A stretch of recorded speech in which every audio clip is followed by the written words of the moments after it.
back to the reason for this demonstration in the first place, and why they were on the streets, and the consistent reference to the existential threat that we're faced with, demanded that something be done to send a message, right? But if you look at, and Laura, you were saying that you had a list of some persons who are not before. We have some of the police stations that they were sent to. In fact, the one we're going to show on the screen, and for the benefit of those listening to us on radio, about 16 of them is what we know, but I'm sure there are others that probably didn't even come. I'm told that some of them were sent as far back as the Tema police station, Tema, one of the communities. Yes, some of them we don't know as of now. Can you imagine? I did Dampare and you are holding your office. Cantonment police station. You should be out of that office by now. Desano police station, Sukura, Dansoma, Nima, Oyibi, Railways police station, Ministries, Westlands, Legon, Ayimensa, Adabraka, Jamestown, and so many other places. Yes, that is what we do know. You say there are some who you don't know where they are now. We don't know where they are, please. What? So I'm on a platform where lawyers for the protesters are. I've been giving support, right? I've been giving support. And I can confirm to you that the following persons, we don't know where they are. 1, Fanny Otu. 2, Samuel Samako, please forgive my accent in case I don't pronounce it well. Into brackets, Glenn. 3, Thomas Yebua. 4, Kelvin Nogbeji. 5, Mohammed King Hassan. 6, Tanko Nambon. 7, Philip Owusu Kobina. 8, Desmond Akisibek. 9, Comrade Sadiq Abubakar. So these people, we don't know where they are. Yes. Don't know where so they are. As lawyers, as lawyers. So were they taken to court? Yes. They were taken to court? Yes. Because my understanding is that all of the 54 persons have been remanded. Yes. Oh, okay. So yes, that's my understanding. My understanding is that all of the 54 have been. So when we spoke to one of the lawyers, said that when they appeared in court, they asked which police station they were in, and after the court hearing, they took some of them to different stations. That is what they're doing. I did Dampare. That's why your friend is doing. Adam Bona, he's reputed to be your friend. Tell Dampare that this is Ghana. Ghana is not his personal property. Tell Dampare, how can you supervise such a police service? It's also what does Dampare think? Oh, everybody tells me, look, my phone is full of multiple. Everybody tells Dampare is your friend. Dampare, I've always known anyway, but I want you to know. Tell Dampare, this is not his personal property. Why is Dampare so this political even more than Akufo-Addo? You are just interested in pleasing Akufo-Addo just because they say he will sack you. They are doing these things. No, if we don't do that, we will not get. At this wise, look. How many hours citizens can't find their lawyers? No, what are you saying? How many hours? Today is what, Saturday? You know what? Today is Saturday. We can't find them. Don't they have family? That's what I've said. Hold on. That is what I've said. Look. As we speak, there's been no communication on their whereabouts. Yes. So you are part of the lawyers who are representing them. Yes. What action have you taken to identify where they are? Yeah, so that's our look. So we have a coordinator, Rachel. They've gone around. Listen, I will show you my phone. If a team of over 80 something like, let's just put it 79 legal protests. They've gone round. You can't find them. Look, Mr. Okanse, that's the page. Okay. That's the page. Look at the list. You see the list here. Look at the list. That's over 80 lawyers on a platform. And then we have people who go round. I think there's a remedy in law. Have you stopped us? When we are losing time, that's the problem. We are losing time. Look, when you read the Securities and Intelligence Act, right? National security, they monitor radio. So it's Dampare say, and Dampare has PID. The people who kill citizens have killed over 10 Fulanis, killed 9 people in Botiano, the Nigerians, the 7. It's not a wild allegation, it's true. Ask so many people. This matter came up at the probe. Why? That was established. There hasn't been any conclusive. The people are dead, and you are doing what? No, relax. No, when you say you mean the people have not died? No, I'm saying they are dead. But to say that they go around killing people, we don't know that. Because it's a subject of investigation. You know that, don't you? Yes. So that's our conclusion. But we've made complaints that they've killed. The police have killed. No, the people have died. So you're allowed to say you think that they've killed. So yours is that by investigate, it's still under investigation. Yes, and by doesn't mean I cannot say they've killed. Yes. That concludes the investigation that is ongoing. Oh, no, I've not said it's concluded, but the people are dead.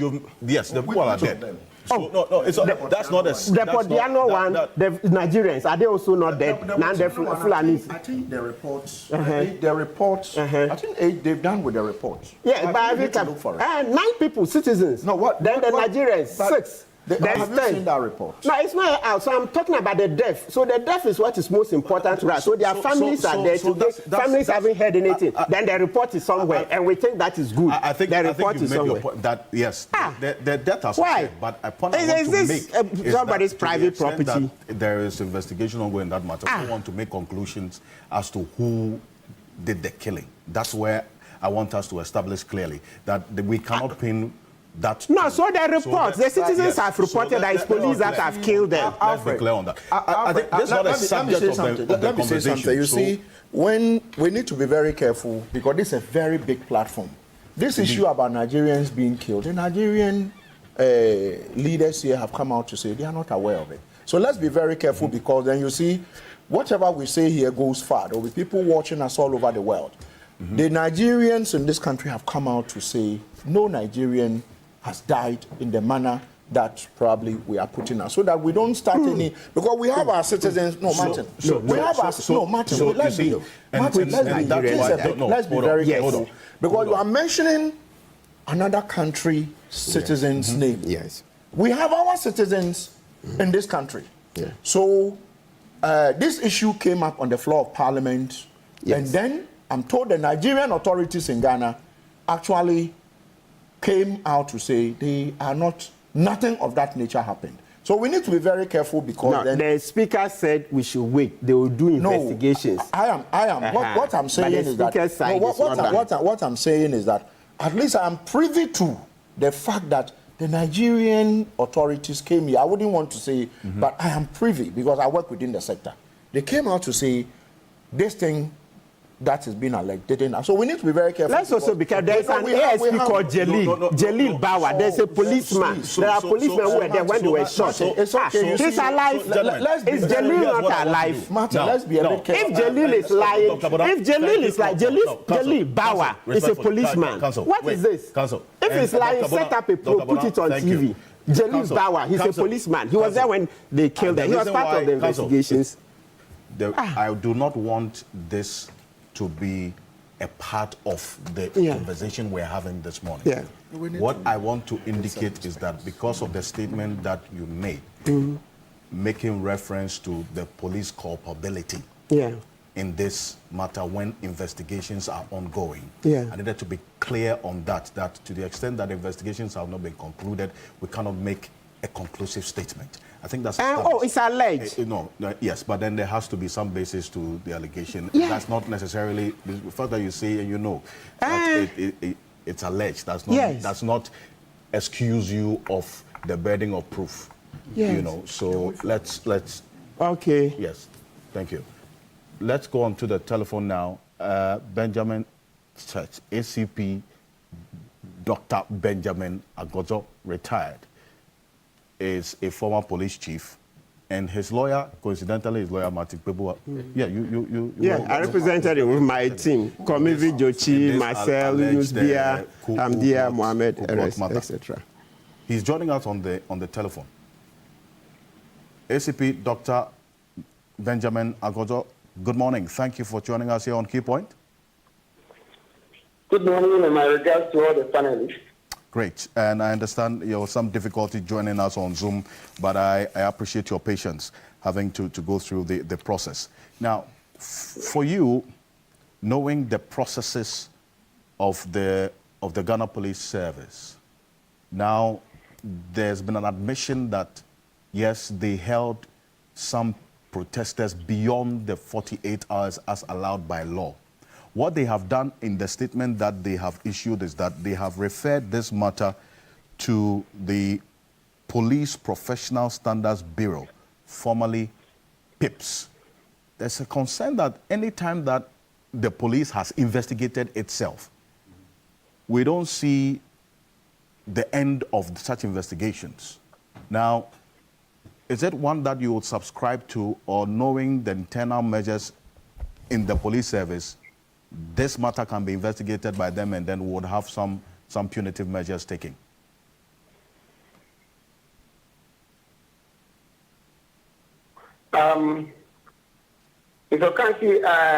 If you indulge me, I'd like to do some preliminary remarks here before I come to the main issue that you raised. First of all, I like to agree to some extent with my friend Dr. Adam Bona on the conduct of the demonstrators, Democracy Hub. I think they can do better, or they could have done better than what they did, and some of the comments they are alleged to have made were just unfortunate. But having said that, I like to also point out that police should be encouraged to see demonstrations as something that contributes to a peaceful country rather than one that destroys it. That's my first point. I like to also mention that demonstrations can be very loud. Demonstrators can be very enthusiastic.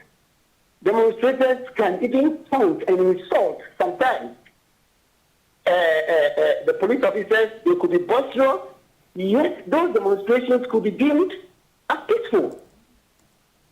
So, in a sense, demonstrations are not church processes where we think that everything should be in absolute terms peaceful, where they just feel like church people and then move on.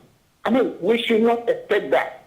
We should also note that even in developed countries that we are copying from, some of the demonstrations are very, very violent. We are not asking for violence, but when there is one, there are procedures and processes by which the police can act and deal with some of those things. And we must go in for those procedures, rather than the manner in which the police acted. Because they are professionals. If the police acted in the way they did, and as we have on tape and record, then what is the difference between the police and then the demonstrators that we are condemning? What is the difference between them? Between the two, there's no better one. So we should always encourage the police to be very professional. Why would you arrest onlookers? Why would you arrest people who were passers-by? Why would you arrest? I mean, the manner in which they did it was so unprofessional. And let us be minded about some of those things. Now, having said that, let me go back to the question that you asked. First of all, let me commend the police administration for admitting that there were two people who were detained beyond the 48 hours. And let me also link this with what my counsel, Mr. Pebu, said, that, you know, by 48 hours, the person should be in court. 48 hours should not be at the police station before you leave the court, because by that time you are over 48 hours. That's the first point, another point I'm making. The second point on this 48 matter is this. When does detention start? Detention starts with arrest. The moment your movement is restrained by the police, you have been arrested, your movement has been restrained, and therefore the 48 hours start counting there. Technically, you must begin to appreciate that.